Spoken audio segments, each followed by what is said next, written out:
Guys, huwag kayong gagamit ito pag magpapalit kayo ng pads, no, ng saxophone, o yung magdi-DIY kayo na magpalit ng pads. Huwag kayong magagamit ito pandikit, no? Kasi lalong makakasira or mahihirapan kayong mag-repair lalo ng sax. Okay, so ganito, blowtorch.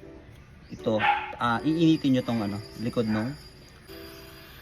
Yan. So ingatan nyo lang makasunog ng ibang parts, lalo na yung mga ibang plastic. Yung pandikit nito sa likod is natutunaw siya pag iniinitan. Lumalambot. So pag natunaw siya, madali mo na siyang matatanggal. Yan. So pag natanggal mo na yung pads, may matitira dyan na parang adhesive. So ito pag iniinit mo, pwede mong magamit ulit. No? Shellac yan eh. So yung mga natanggal ko, yan, nakadikit yan dyan. So iinitin ko lang to, pwede mo na siya magamit ulit. So ganun. Pag kumamit kasi kayo ng super glue, ang problema nito is hindi siya nakukuha sa init. So permanent siya. So mahihirapan kayong mag-adjust. Ayan, so yun lang. Tip ko sa inyo. Ayan na siya, no?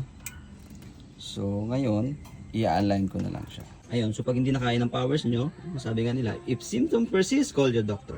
So marami naman tayo mga repairman dito.